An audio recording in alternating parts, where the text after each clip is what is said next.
궁금한 건 못 참아 못 참아 물어봐. 그래서 우리가 또 왔다. 두두두두두두두. 안녕하세요. 과학여성병원의 배윤주 원장. 윤혜진 원장입니다. 저희가 참 오랜만에 돌아왔습니다. 네, 그동안 저희가 대한민국 출산율에 이바지하느라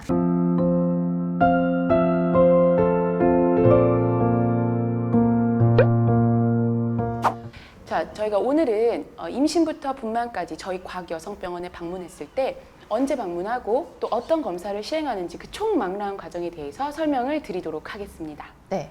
대부분 산모님들이 임신 테스트기에서 두 줄이 나오면 이제 병원을 방문하세요. 그때 방문하시면 어떤 검사가 진행될까요? 네, 임신 테스트기는 배란 후에 약 8일에서 9일부터 확인을 할 수가 있습니다. 따라서 한 달에 한 번 월경을 하는 여성이라면 생리 예정일 부분에서 바로 확인을 하고 오시면 아기 집을 못 볼 수가 있습니다. 따라서 생리 예정일에서 약 일주일 정도 지난 후에 병원을 방문을 하시거나 일찍 확인을 하셨더라도 한 일주일 정도만 참았다가 방문을 하시면 질 초음파를 통해서 아기 집을 확인하실 수가 있고 이때가 약 5주 정도 되겠습니다. 네, 그럼 아기집까지 확인하신 산모님은 다음 방문 언제 하시면 될까요? 네, 약 6주에서 7주 사이에 방문을 하시게 되는데요. 이때는 아기의 밥줄인 나낭란과 함께 아기 심장 박동수를 확인하실 수 있습니다. 자, 아기 심장 박동수를 확인하면 많은 엄마 아빠들이 눈물을 흘리시는데요. 자, 눈물을 흘리시면서 임신 초기 피 검사, 그리고 소변 검사, 그리고 자궁 경부암 검사를 시행하면 되겠습니다. 네, 그럼 임신 초기에 이제 해야 되는 뭐 초음파 검사라든가를 알아봤는데요. 뭐 챙겨 드셔야 되는 영양제는 뭐가 있을까요? 네, 임신 초기부터 우리가 챙겨 먹어야 할 영양제는 두 가지가 있습니다. 첫 번째는 엽산입니다. 자, 엽산은 임신 한 달 전부터 임신 한 약 14주 정도까지 하루에 약 400 마이크로그램 이상 드시게 되면 신경관 결손 기형을 예방할 수가 있고요. 그리고 비타민 D 같은 경우에는 부족한 산모의 경우에 한해서 하루에 약 600 IU 이상 섭취하시면 되겠습니다. 네, 그러면 이제 심박수까지 들었어요. 그 다음엔 또 언제 방문하셔야 되나요? 네, 한 약 8에서 9주 정도에 이제 또 다시 한번 방문을 하시게 되는데요. 이때는 아기의 머리부터 엉덩 길이까지 그 길이를 통해서 분만 예정일을 정확하게 교정하게 됩니다. 자, 이때 교정된 분만 예정일은 바뀌지 않아요. 자, 이 다음에는 약 10에서 12주 정도에 방문을 하게 되는데요. 이때는 굉장히 중요한 검사가 시작이 됩니다. 이 시기에 방문을 하시게 되면 이제 태아의 목덜미 투명대 두께를 재게 돼 있어요. 목덜미 투명대 두께는 태아의 목 뒤에 체익고인 부분의 두께를 재서 이게 기준치 3mm보다 넓어져 있으면 태아의 염색체 이상이나 심장기형을 알 수 있다고 해서 매우 중요한 검사입니다. 그렇다면 그 태아의 목덜미 투명대가 약 3mm 미만인 경우에는 어떤 검사들이 진행이 되나요? 네, 목덜미 투명대가 두껍지 않은 경우에는 이제 산모님들이 선택하실 수 있는 옵션이 굉장히 많은데요. 첫 번째로는 더 이상의 추가 검사를 시행하지 않는 것, 두 번째는 확진 검사를 시행하시는 것, 세 번째는 선별 검사를 시행하는 게 있어요. 그래서 선별 검사는 아시다시피 정확하게 기형이 있는지 없는지에 대해서 진단을 내려주는 검사는 아니지만 대부분의 산모님들이 선별 검사를 먼저 선택을 하시기 때문에 저희 광여성병원에서 진행하는 선별 검사에 대해서 먼저 알아보도록 하겠습니다. 그래서 저희 광여성병원에서는 이제 선별검사 3가지 중에 한 가지를 선택하셔서 하시게 되는데요. 첫 번째, 쿼드 검사입니다. 쿼드 검사는 15에서 21주에 한 번의 피 검사로 진행되는 검사고요. 이거는 이제 한 번의 피 검사로 진행되기 때문에 정확도가 80% 정도로 좀 낮은 것으로 되어 있어요. 자, 두 번째 검사는 인테그레이티드 테스트입니다. 그래서 인테그레이티드 테스트는 두 번의 혈액 검사를 통해서 합산 결과를 내는 검사인데요.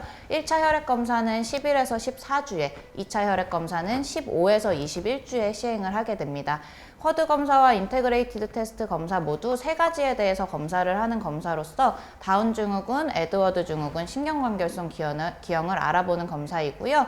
인테그레이티드 테스트는 쿼드 테스트와 다르게 정확도가 94%까지 올라간다는 거 잊지 마시고요. 마지막으로 이제 NIPT 검사입니다. NIPT 검사는 장점이 꽤 많은 검사인데요. 일단 10주부터 검사가 가능해서 좀 빠르게 진단을 내릴 수 있다는 것, 두 번째는 정확도가 99%까지 올라간다는 것, 세 번째는 아까 말씀드린 기형 이외에도 뭐 터너 증후군, 클라인펠터 증후군 같은 여러 기형에 대해서 검사할 수 있다는 장점이 있겠습니다. 그럼 대부분 NIPT 검사를 산모님들이 선호하지 않을까 생각하시는데요. NIPT 검사가 장점이 많은 검사인데 비해서 되게 고가의 검사예요. 그래서 이렇게 장단점들을 들으셔서 이 3가지 중에 원하시는 검사를 진행하시면 되겠습니다. 자, 그럼 검사 결과는 어떻게 나오나요? 이제 검사 결과는 저위험군, 고위험군 두 가지로 받아보시게 되는데요. 일단 저위험군으로 나온다면 휴. 안심하셔도 되겠고요. 만약에 고위험군으로 나온다고 하더라도 앞서 말씀드린 것처럼 이제 선별검사는 확진검사와 다르게 기형의 유무를 정확하게 진단해주는 검사는 아니에요. 그래서 추가 검사를 만약에 원하신다고 하시면 주치의 선생님과 상의 후에 주차에 따라서 육모막 육모 생검이나 양수 검사를 시행하시면 되겠고요. 만약 선별검사에서 NIPT 검사를 하지 않으신 산모님이라면 일단 NIPT 검사를 먼저 시행하시는 것도 하나의 옵션이 될 수 있겠습니다. 그래서 이와 같은 고위험군 산모뿐만 아니라 목덜미 투명대가 3mm보다 두꺼워져 있었던 산모의 경우에도 똑같이 NIPT나 확진검사 중에 골라서 시행을 하시면 되겠습니다. 자, 이제 검사가 끝난 16주 정도가 되는데요. 이때부터 또 추가적으로 복용을 해야 될 영양제가 있나요? 네, 14주까지 이제 엽산 드셨을 거예요. 그럼 이때부터는 이제 엽산 중단하셔도 되겠고요. 철분제를 하루에 30mg 이상 정도씩 챙겨 드시면 되겠습니다. 그래서 지금까지 이제 16주차까지 달려왔어요. 이제 20주차부터 28주차까지는 4주 간격으로 병원을 방문하시게 되는데요. 20주차 때 병원 방문하시면 어떤 검사 있을까요? 네, 한 20주는 이제 쉬어가는 주스입니다. 그래서 아기가 주스에 맞게 잘 크는지, 양수량은 괜찮은지, 아기 심박수는 괜찮은지 확인을 하고요. 이때부터는 이제 태동도 느껴지기 시작합니다. 네, 그럼 이제 24주차에 병원 방문하실 거예요. 제가 알기로는 24주차에도 또 이제 중요한 검사가 있다고 들었는데요. 무슨 검사 하시게 되시나요? 자, 이제 24주쯤 되면 굉장히 중요한 검사 두 가지를 시행을 하게 됩니다. 첫 번째는요, 24주에서 28주 사이에 임신성 당뇨 피검사를 하게 되고요. 그리고 이때 한번 피를 뽑은 김에 빈혈 수치 또 한번 중간 체크를 합니다. 따라서 이때 이제 철분 용량을 좀 조절을 할 수도 있고요. 자, 이제 두 번째로는 아기 머리부터 발끝까지 손가락, 발가락 5개 다 있는지 구조적인 기형이 있는지 확인하는 정밀 초음파를 시행을 하게 됩니다. 자, 이때 특별한 소견이 없다면 휴. 그 다음은 이제 28주쯤 방문을 하게 되는데요. 이때는 의학적으로 꼭 해야 되는 건 아니지만 이제 엄마 아빠 중에 우리 아기가 누구를 닮았나 확인하는 그런 입체 초음파를 저희 과학여성병원에서 시행할 수가 있습니다. 이때 우리 엄마들이, 산모님들이 굉장히 또 한 번 큰 스트레스에 받게 됩니다.